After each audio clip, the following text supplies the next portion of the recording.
এখন আমরা এই ভিডিও দেখে নেব উদয়পুর ভ্রমণের জন্য সেরা 10টি জায়গা। নাম্বার 10, ভিন্টেজ কার মিউজিয়াম। এটি গাড়ি প্রেমীদের জন্য আকর্ষণীয় স্থান। এখানে মেওয়ারের রাজাদের ব্যবহৃত পুরানো বিলাসবহুল ক্লাসিক গাড়ির সংগ্রহ এখানে দেখতে পাবেন। তারা এই যানবাহনগুলোকে মূলত বিলাসবহুল পরিবহনের মাধ্যম হিসেবে ব্যবহার করত। নাম্বার 9, গুলাববাগ। এই বাগানটি প্রায় 1887 সালে মহারানা ফতেহ সিং এর আমলে তৈরি করা হয়েছিল। গুলাববাগের মাঝে রয়েছে একটি মনোরম গ্রন্থাগার এবং একটি বার্ড পার্ক, যেখানে শিশু থেকে বড় সবাই আনন্দে সময় কাটাতে পারেন। নাম্বার 8, শিল্পগ্রাম। 1989 সালে রাজীব গান্ধীর হাত ধরে এই গ্রামীণ শিল্প ও কারুশিল্প কেন্দ্রটি গড়ে ওঠে। এখানে রাজস্থানী সংস্কৃতি, হস্তশিল্প, লোকসঙ্গীত উপভোগ করার জন্য এই জায়গাটা একটা বিশেষ নিদর্শন হতে পারে। উদয়পুর ভ্রমণের বিস্তারিত ভিডিও দেখার জন্য অনুগ্রহ করে আই বাটনে দেয়া ভিডিও লিঙ্কে গিয়ে ভিডিওটি অবশ্যই চেক করতে পারেন। নাম্বার 7, প্রতাপ গৌরব কেন্দ্র। টাইগার হিলসের 25 বিঘা জমি জুড়ে বিস্তৃত প্রতাপ গৌরব কেন্দ্রটি মহারানা প্রতাপ এবং মেওয়ারের গৌরবময় ইতিহাসকে স্মরণ করেই বানানো হয়েছে। এখানের প্রধান আকর্ষণ হলো পাহাড়ের ওপরে মহারানা প্রতাপের 57 ফুট উঁচু একটি মূর্তি, আর এই কেন্দ্রের মূল আকর্ষণ হলো হলদিঘাটি যুদ্ধের 3D উপস্থাপনা, মেওয়ারের ইতিহাস, লাইভ মেকানিক্যাল শো আর বিভিন্ন মডেল প্রদর্শনী ইত্যাদি।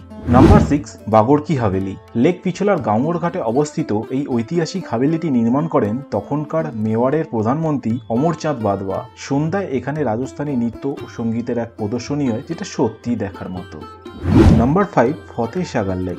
পাহাড়গের এই কৃত্রিম হ্রদটি 1787 সালে মহারানা জয় সিং নির্মাণ করেছিলেন। লেকের মাঝে এই নেহরু পার্ক নামে একটি দ্বীপ রয়েছে, যা বোটে করে অবশ্যই ঘুরে আসতে পারেন। নাম্বার 4, সাহেলিউকে বাড়ি। 1800 শতকে মহারানা সংগ্রাম সিং দ্বারা নির্মিত এই জায়গাটি সত্যি অপূর্ব। রাজকীয় মহিলাদের জন্য নির্মিত সামান বাদন, কমল তালাই, রাসলীলা, বিন বাদল, বারসাতের মতো যে ফোয়ারাগুলো ওখানে রয়েছে, এগুলো সত্যি দেখার মতো। Number 3, Sajjangarh palace. এই সজ্জনগড় ফোর্টের আরেক নাম হচ্ছে মনসুন প্যালেস। 1884 সালে মহারানা সজ্জন সিং নির্মিত এই প্রাসাদটি মনোরম সূর্যাস্ত দেখার জন্য বেশ জনপ্রিয়। এই প্রাসাদটি থেকে উদয়পুর এবং আশেপাশের সুন্দর দৃশ্য বেশ দেখার মতো।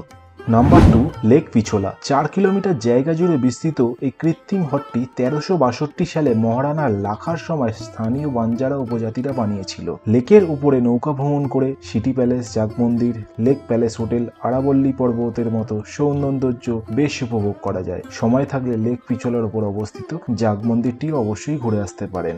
নাম্বার 1 এবং প্রধান গন্তব্যস্থান সিটি প্যালেস। লেক পিছোলার তীরে অবস্থিত, যেটি একটি বিশাল প্রাসাদ কমপ্লেক্স। এই সিটি প্যালেস মেওয়ারের রাজবংশের বেশ কয়েকজন শাসকের অবদানে প্রায় 400 বছর ধরে নির্মাণ করা হয়েছিল। রাজস্থানী এবং মুঘল স্থাপত্যের অপূর্ব সংমিশ্রণ দেখা যায় এখানে। এই প্রাসাদে মিউজিয়াম, বিভিন্ন মহল, খোলা উঠান এবং লেক পিছোলার অসাধারণ দৃশ্য বেশ উপভোগ করা যায়।